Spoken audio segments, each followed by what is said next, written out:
how to be more approachable. I have a friend who's dating, and she's such a great catch.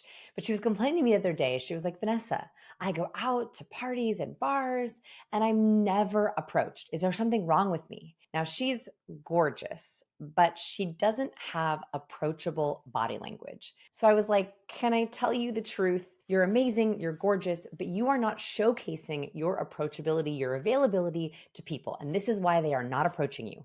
Here's how you can be more approachable. This is not just in a romantic environment, this is also in a social environment, a business environment. If you're at a networking event, you want to look approachable so people want to talk to you. Approachable tip number one, have an open torso. Try to always keep your torso open and angled towards the room or people who are approaching you.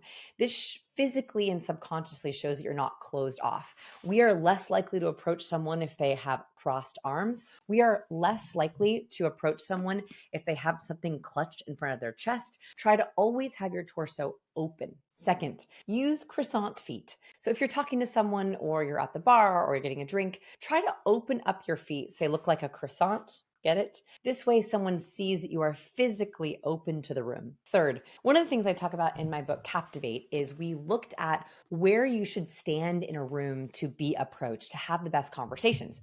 And we realized that people make a big mistake of standing at the entrance. And when people come into an event or a bar or a networking event, they actually want to mingle, get some food, get a drink. You don't want to stand right where people enter. You also don't want to stand right next to the food or right next to the bathroom. People are usually busy thinking about and doing other things.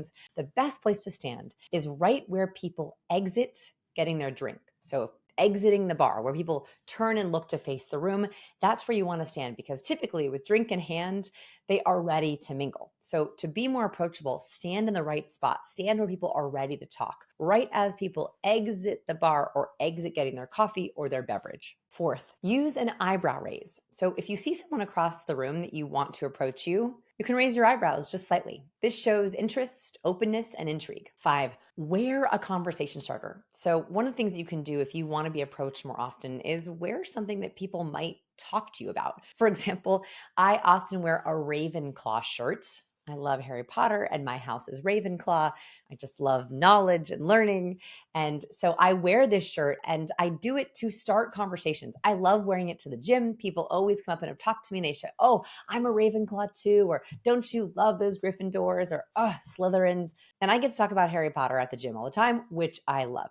So think about wearing a shirt, your alma mater, a funny shirt, could be a cool hat or cool earrings or fun shoes. Sometimes I even wear red shoes. I have red shoes in the cover of my book, Cues.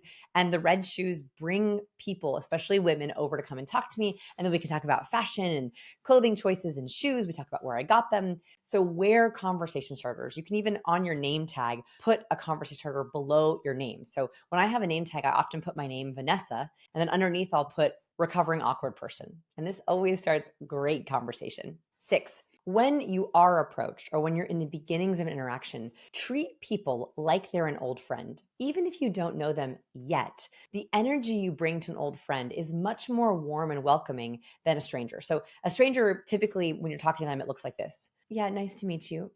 Yeah, my name's Vanessa.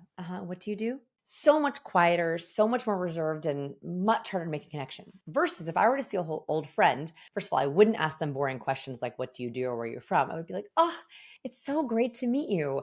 Tell me all the exciting things you're doing in your life, or what's been the highlight of your week so far? It's much warmer. I assume friendliness, and that actually creates friendliness. Lastly, be smile ready. I never like to encourage people to fake smile. So I don't want you to just be like, hi, nice to meet you. Hi, nice to meet you. Or smile at people that you don't know if you don't feel it. Instead, I'd rather you be smile ready. Be serious, but when someone shares something good or something exciting, or you are truly excited to meet someone, show them a big, authentic smile. A big, authentic smile reaches all the way up into our upper cheek muscles. So that's when you can say, oh, I'm so excited to hear you got a new puppy. I love puppies. Can I see any pictures? That way you're easy to smile, but you're not fake smiling.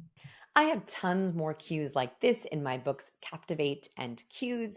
They're both international bestsellers. They've been translated into 17 different languages, and I would love for you to check them out. I also read the Audible. If you want to hear me read it, I would love for you to check them out.